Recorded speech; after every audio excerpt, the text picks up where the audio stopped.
By then, the pancake block has begun another round of fart jokes. Frisia and Tina are covering textbooks from other classes with brown craft paper, and I crack open Badger prints, one of the crowning achievements of the golden age of the yearbook arts, the 1980s. There's something magical about these yearbooks from the 80s. The hairdos alone are worth your time. I'm working on an ode to Ashley Blackwell's senior photo hair, constructed circa March of '81. And everyone has this great smile, this look of, hey, how you doing? Even the ones who were trying to play it cool. I think of the parties they must have had, sitting on the hoods of Camaros, wearing tight jeans, drinking beer from cans, and their senior quotes, so confident, so optimistic. The quotes from this, the '83 volume, are, I think, the very best. Nelson Dalloway, no use trying what can't be done. I'm out of here. It's been quite fun. Barbara Stokes, the future is an open journey. Mark Mitchell, left to my own devices, I'd eat pizza every day. There are truths in there. The day ends without much fanfare, and we're disgorged from the main building like water overspilling a drain.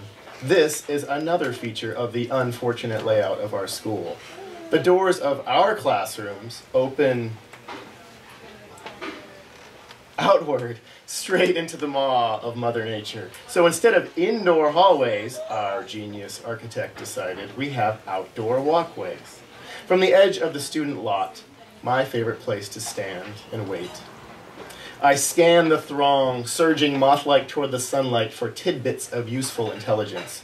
A new car here, a Lakers parka there. The skaters are skating around in ominous circles. The debaters are moping as a group. A few stray leaves are skimming across the pavement. The nauseating smell of fresh-cut grass pervades the air. Frisia bounds toward me through the crowd. She is a minor weather system unto herself, moving quickly over featureless terrain. Backpack slung tight over both shoulders, a textbook tucked under her arm. You wouldn't necessarily expect us to be friends, but somehow we're already going on 2 years of near constant bickering. Toward the end of sophomore year, we had World Lit together, a real beauty of a class. Frisia proved to be a worthy opponent, and so, I guess it's fair to say, did I. At some point, she must have decided her moments of decision are clear and sharp and decisively acted upon, that we were to be friends, and pounced. I was sitting on a bench outside on a cloudy day. I was probably reading Paradise Lost. What else? She strode right up to me and stood there like a column until I finally looked up. You can't ignore me forever, you know. I guess not. Where do you live? I'm driving you home. You are? Yes, the bus is dumb. Meet me at my car after school. And so began my illustrious career in the passenger seat of her blue Subaru wagon. Isn't it great to be back, she says, arriving at my standing spot, dreamily surveying her peers as they disperse.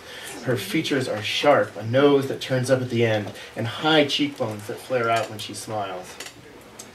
No, I say. It's not. She leads me over to the Subaru, which is parked as close to class as you can get without driving onto the common. We get in and Frisia revs her engine once, slides in a fresh CD, Alanis Morissette, and joins the growling procession of buses as they head out into the bright, wide, late summer air of Kings Island. Kings Island, the term has its problems.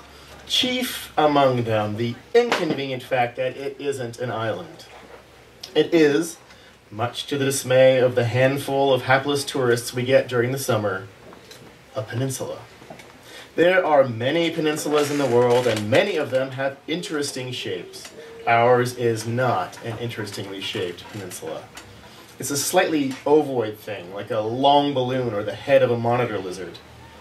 To get to civilization from this corner of the world that is the Puget Sound, you have to drive across a narrow isthmus. It's a quick and painless journey, and yet many of my peninsula mates still refer to trips to the mainland as if they require extra provisions or extra reserves of fortitude and bravery. As if all those Fred Meyers and Shell stations and Taco Bells out there in the great wide world form some kind of Viking gauntlet. Trial by fire sauce. There is one main highway that runs the length of the peninsula, a highway which we call the highway, with other roads snaking here and there. These roads don't lead to much because there isn't much to lead to. There are many, many trees, mostly evergreens, Doug firs, hemlocks, cedars, madronas, but also lots of disappointing maples. A general dampness pervades, a softness of turf, and the town at the center of it, Kelpton of name, though never called by it, gives us just enough. Just enough to not go totally insane, and just enough to never have to leave. The roads don't lead too much, I should correct myself by saying, until you hit the water. But there is much indeed. Beaches, shoals, spits, reaches, inlets, baylets, creek flows. The beaches of Kings Island save it from an otherwise unremarkable geographical fate.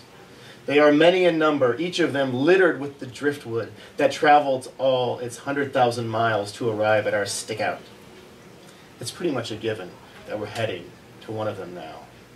Let's go to Spurlock, says Frisia, checking her mirrors yet again. The choice is a good one. Make it so, I say. The scenery along the way is set to Pacific Northwest on auto repeat. Stands of firs, swarms of blackberries, rust-red madronas leaning out over the road, gardens with their fences raised to keep the deer away from precious kales and chards. Through the sunroof, I make out the faint traces of a dissipating jet stream high in the pale blue sky. Our sharp-featured, green-eyed chauffeur is in high spirits. The first day of school is a major holiday on the Frisian calendar.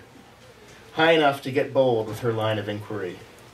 Have you heard anything from your dad? She asks, turning down the Atlantis as we round a bend near Middling Field. She wants this to sound casual, I can tell. Her hands, holding tight to the wheel, say otherwise. Not really, I say.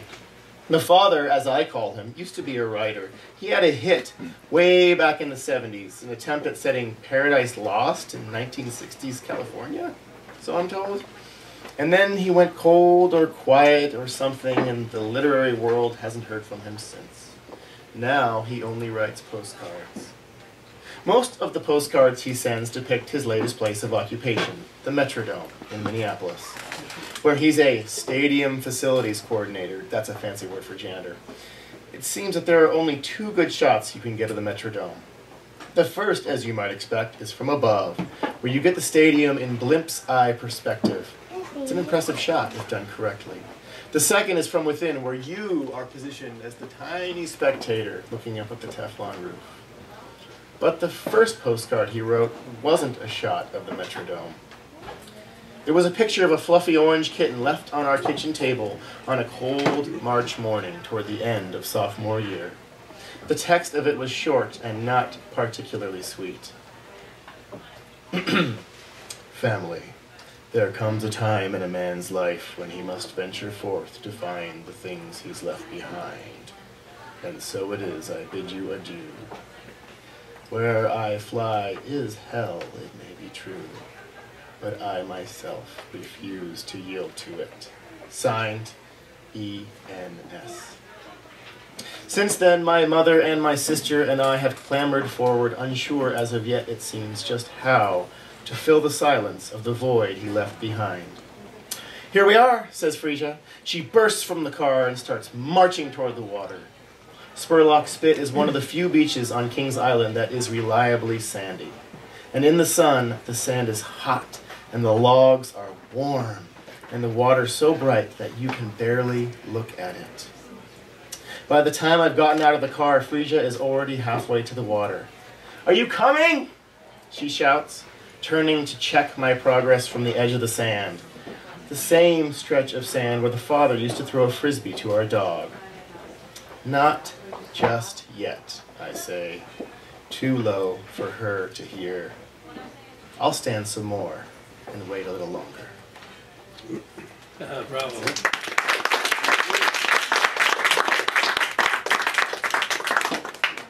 I'm sure some of the people in this audience recognize the building that was described. And this is good too. This is a good reminder of my childhood too, where we had some ballooning ceilings back in the day. So I'd be happy to continue the conversation here or downstairs or both.